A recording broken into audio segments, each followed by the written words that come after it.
మన కౌన్సిలర్ గారు పిల్లలు మరి మురళీకృష్ణ గారు ఎప్పటి నుంచి ఈ రోడ్డు కోసం చాలా ప్రయత్నం చేశారు. అలా ఇది 15th FC ఇప్పుడు 190 మీటర్లు రోడ్డు పెట్టడం జరిగిందండి. 29 లక్షల రూపాయలు వ్యయం చేసి ఈ రోడ్డు అయితే పెట్టడం జరిగింది. ఎందుకంటే ఈ రోడ్డు గవర్నమెంట్ హాస్పిటల్కి సంబంధించి అక్కడ లైబ్రరీ ఉంది, ఇక్కడ గవర్నమెంట్ హాస్పిటల్ ఉంది.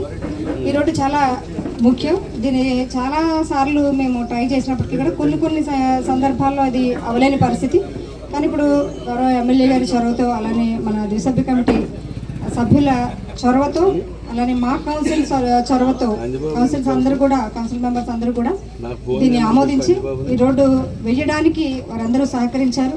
ఇక్కడికి వచ్చిన ప్రతి ఒక్కరికి, అలానే మా కమిషనర్ గారు కానీ, ఏఈలు కానీ, మా స్టాఫ్ అందరూ కూడా మాకు చక్కగా సహకరించి ఈ రోడ్డు వేయడానికి ఇంత త్వరగా ఈ పని పూర్తి చేయాలి అనే ఆలోచనతో ముందుకు వచ్చారు. దీనికి సంబంధించి కాంట్రాక్టర్ గారు దవాల సత్యనారాయణ గారు ద బెస్ట్ కాంట్రాక్టర్. ఎందుకంటే చాలా మంచిగా చేస్తూ ఉంటారు ప్రతి పని కూడా. చాలా కాంట్రాక్టర్ అంటే ఒక నిశ్చితమైనటువంటి ఆలోచన విధానంతో ఆయన చేసే మంచి కాంట్రాక్టర్ దీనికి రావడం కూడా చాలా సంతోషం మాకు.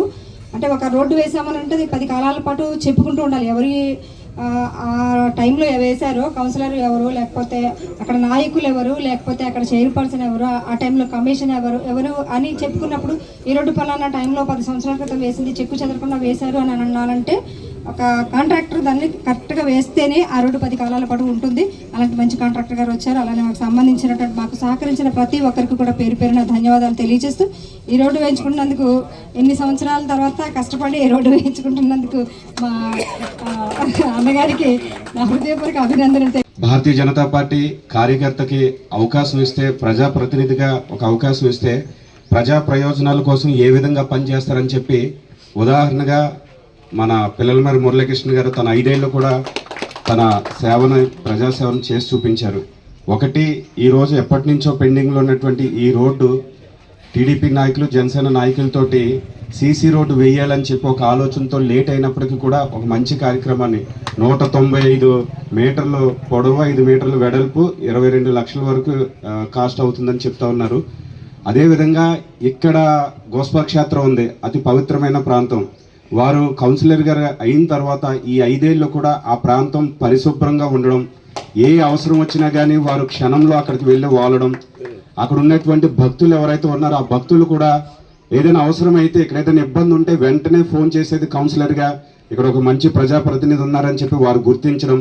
అలాంటి స్థాయిలో పనిచేసినటువంటి భారతీయ జనతా పార్టీ కార్యకర్త మా పిల్లలమరి మురళీకృష్ణ గారు అని చెప్పి ఆ యొక్క నాయకత్వాన్ని మేమందరం కూడా స్ఫూర్తిగా తీసుకుంటున్నామని చెప్పి సందర్భంగా తెలియజేసుకుంటూ, ఈ రోడ్డు నిర్మాణం కోసం సహకరించినటువంటి పెద్దలందరికీ కూడా మరొకసారి నేను కృతజ్ఞతలు తెలియజేసుకుంటూ భారత్ మాతాకి. పట్టణంలో దాదాపుగా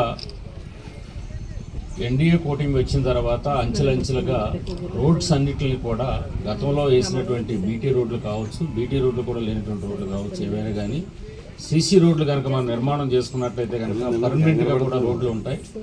దానితోటి చాలా కాలం వరకు ఉంటాయి కాబట్టి అది ఇబ్బంది లేకుండా ఉంటుందని చెప్పిన తలంపుతోటి ఎన్డీఏ కూటమి వచ్చిన తర్వాత ఇక్కడ ఉన్నటువంటి మున్సిపల్ సిబ్బంది కానీ, లేకపోతే ఇక్కడ ఉన్న చైర్పర్సన్ గారు, కౌన్సిలర్స్ అందరే కాదు అనిలో అన్నీ కూడా సిమెంట్ రోడ్లు వేస్తున్న పరిస్థితి మన పట్టణంలో వేసుకుంటూ ఉన్నాం. అందులో భాగంగా ఎప్పటి నుంచో కలగా ఉన్నటువంటి వాటిలో కూడా ఈ రోజుని 29 లక్షల రూపాయలతోటి సీసీ రోడ్ నిర్మాణం చేసుకుంటూ ఉన్నాం. ఇంకా మనకు రాబోయేటువంటి పుస్తకాలు కూడా వస్తూ ఉన్నాయి కాబట్టి పుస్తకాల లోపుగానే మనం వీటిని కూడా ఎస్టిమేషన్లు కూడా వేసి ఆల్రెడీ ప్రభుత్వానికి నివేదిక పంపించడం జరిగింది. అంచెలంచెలుగా మ్యాక్సిమం టౌన్లో ఉన్నటువంటి రోడ్లన్నీ కూడా సిమెంట్ రోడ్డు రూపంలో వేయాలని చెప్పిన ఒక తలంపుతోటి కూడా ఇవాళ మనం పనిచేస్తూ ఉన్నాం. ఇవి కాకుండా మున్సిపాలిటీకి వచ్చేటువంటి 14th ఫైనాన్స్ కానీ, జనరల్ ఫండ్స్ కానీ ఇప్పుడు వచ్చిన 15th ఫైనాన్స్ నుంచి మనం చేసుకుంటూ ఉన్నాం. ఇది కాకుండా ఇవాళ పురపాలక శాఖ మంత్రి గారు నారాయణ గారితో కూడా మనకి ఒక 5-6 కోట్ల రూపాయలు కావాలని చెప్పని కూడా ప్రతిపాదనలు రోడ్లు, డ్రైన్ల కోసం పంపిస్తే మనకి 3 కోట్ల రూపాయలు ఆల్రెడీ మంజూరు చేయడం జరిగింది. ఆ 3 కోట్ల రూపాయలు మన పట్టణంలో ఉన్నటువంటి కొన్ని రోడ్స్, కొన్ని డ్రైన్స్ కూడా పెట్టి ఆల్రెడీ శాంక్షన్ లెటర్ కూడా వచ్చింది. అవి టెండర్ స్టేజ్లో ఉన్నాయి.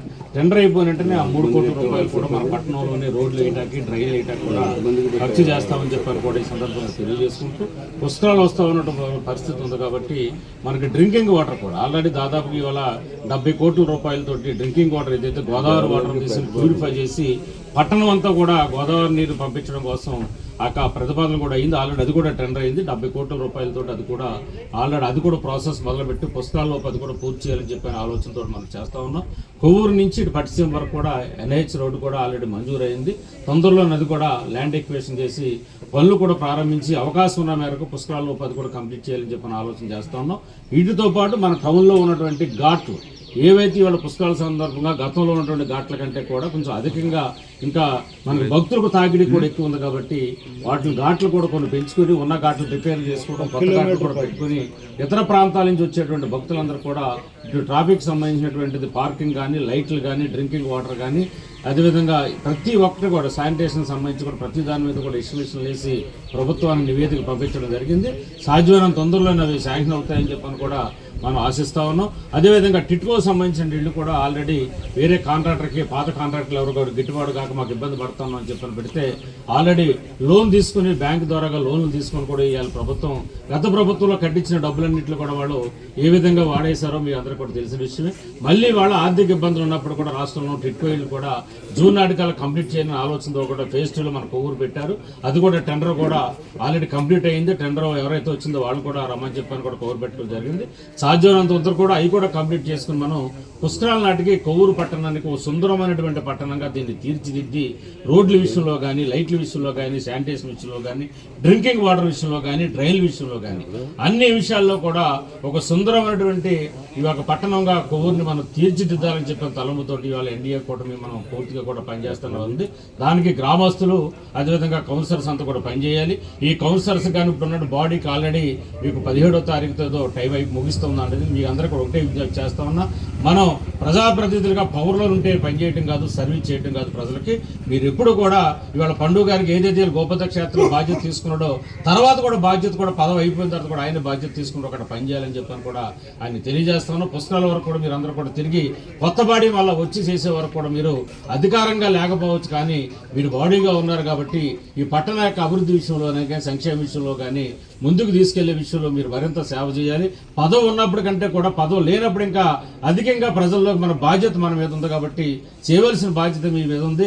అంతేగాని 17వ తారీఖు తర్వాత మనం రిటైర్డ్ అయ్యి ఇంట్లో ఉందామని దయచేసి అనుకోకుండా మరింత మీకు బాధ్యత పెరిగింది కాబట్టి మీరు ఖచ్చితంగా ఈ టౌన్ విషయంలో, మీ వార్డుల విషయంలో మీరందరికీ కూడా ఆల్రెడీ అనుభవం ఉంటుంది కాబట్టి ఎప్పుడు ఏ సమస్యలు ఉన్నా సరే మీరు ఖచ్చితంగా మున్సిపల్ కమిషనర్ నోటీసులో కానీ ఎవరో ఒకళ్ళు స్పెషల్ ఆఫీసర్ వేస్తారు వాళ్ళు కానీ మన నోటీసులు కానీ పెడితే వాటిని పరిష్కరించుకుంటూ ముందుకు వెళ్దామని మీరు మరింత యాక్టివ్గా చేసి పుష్కరాల వరకు కూడా మన నియోజకవర్గంలో కానీ, మన కొవ్వూరు పట్టణాన్ని కానీ అన్ని రంగాల్లో కూడా అభివృద్ధి సంక్షేమం చేసుకునే విషయంలో మీరందరూ కూడా పూర్తిగా కూడా సహకరించాలని చెప్పని తెలియజేసుకుంటూ